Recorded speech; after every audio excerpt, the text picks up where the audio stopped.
and I will say I believe Reddick will play for us, whether Mhm. it's tomorrow he fixes it, or in 2 weeks, whatever. I would like to see him get as many reps as possible. He is a new piece to the defense, where the guy that we lost, Bryce Huff and JFM and Jefferson, as well as Al Woods. So we lost a couple guys. So anybody we're adding to the defensive line, which is really our bread and butter. It's the centerpiece of our defense. The more reps that we can get these guys, the better. So even though Reddick is a pro, he's a vet, he's exceptional at what he does. He's in a new defense for the first time in a long time, and I think it's important that we get this taken care of, whatever it looks like. So I'm disappointed that he's holding out. I wish that it wasn't happening, but and it's an indicator. Like if they had an agreement and he just decided, hey, you know what, my value is what it is, and I'm going to capitalize on that, and doesn't care. It's kind of a douche move, which yeah, I don't love, but I think he'll be playing for us. Hopefully, it's sooner than later. So Green Bean touched on it. It's something that we'll just hop right into. The Haason Reddick holdout, officially, I guess now holdout. Although I guess it was official when he missed minicamp, the mandatory stuff. Connor Hughes coming in today with a little bit of insight. Sources: the Jets made Haason Reddick a contract offer before the trade from Philadelphia. It would have been a raise from the $14.5 million he's scheduled to make this year. Reddick declined the offer. The Jets said he wanted more than $25 to $28 million a year annually. They needed him. They needed to see him perform. In the meantime, the Jets would adjust his contract, his current deal, to convert the non-guaranteed money to guaranteed money. It's about a $15 million contract that would be guaranteed. Reddick told the Jets he was on board with this. He would show up for the offseason programs, minicamp and training camp. He'd perform well early in the season, leading to an in-season extension similar to John Franklin Myers in 2021. Reddick then skipped OTAs, minicamp, and training camp. The Jets are not willing to negotiate anything until he shows up. The Jets do not know when he plans on coming back. He will be fined for his absences. So it's about $50,000 a day is what Reddick is going to be fined. This is important to listen to what Connor Hughes is saying. He does tend to be kind of I don't want to, this sort of has a negative connotation to it, but like the mouthpiece for the Jets. Like when the Jets want to put something out there into the ether, Connor Hughes is generally the guy they tap to do that. And look, I'm with the Jets on this one.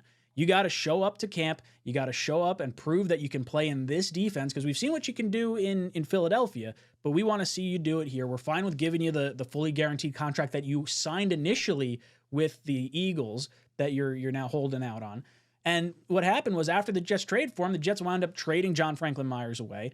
You wind up, your defensive line appears to have more concern, I guess, with it right now. And that's where Haason Reddick was like, look, the situation has changed since I was getting traded to the Jets.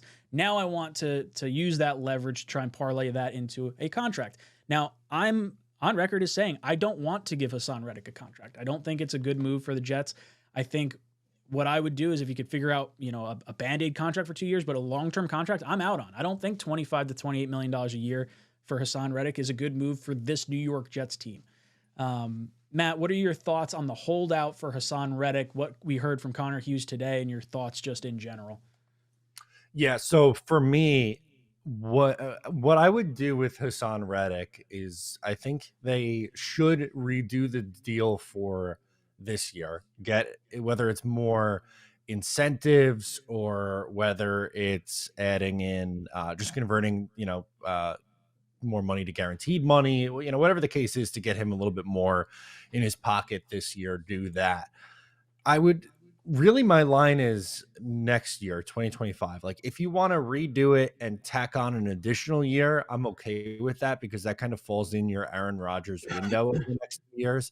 But I don't want to be in a spot where the Jets are paying Haason Reddick in 2026 when he's 32 years old. Like, I don't know if that's really where they need to be. And it'll be big money. Apparently, like 25 to 28 million. Like, if it's 25 million, on a 2-year deal, replacing it for this year and next year, okay, that's what it is. But if he's getting $28 million when Sauce Gardner and Jermaine Johnson and Garrett Wilson and Breece Hall all need their money, like, then that means someone's not getting signed.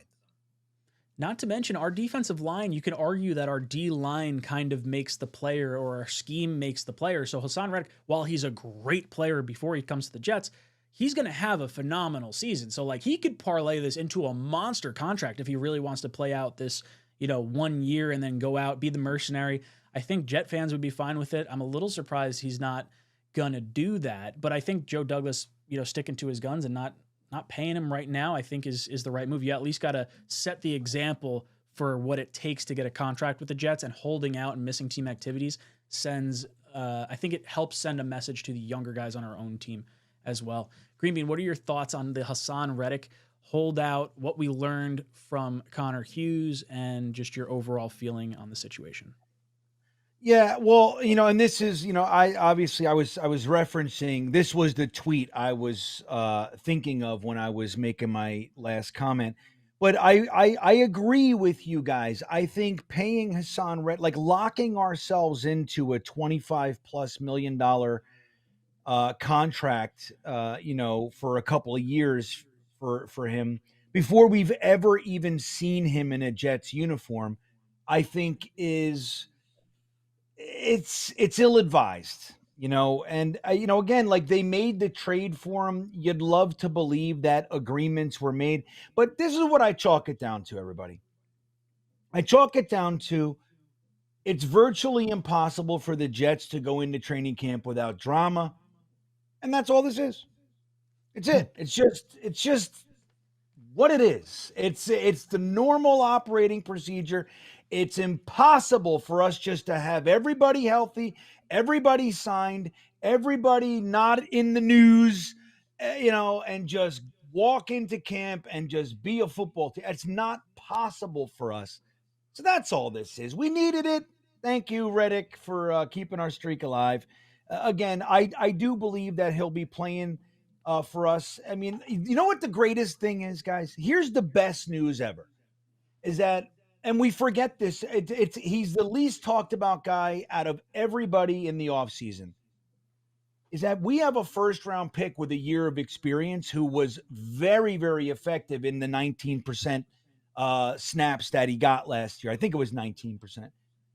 We have him on deck. So it's not like we're falling from Haason Reddick, to Dorian Boose. I know that's a name that everybody's like, who's that? He was a guy one time we had on the Jets. we thought was going to be good, and then he, guess what, was not. So it's not like we're going all the way back to a like a 6th round pick, or just some scrub that's coming from the practice squad or something like that. We have 1st round pick Will McDonald just waiting right there, and those reps that Haason Reddick doesn't get, which again I hope he does get as many reps as possible, but the back end is that Will McDonald's getting those reps and he can use them. And I believe that he's going to be an exciting player. Again, ill-advised pick, not the right position at the time last year, but that doesn't mean that he can't be an impact player for us. What's up, guys? Matt O'Leary from Talkin' Jets. If you liked that video, please make sure to subscribe and follow for more New York Jets content.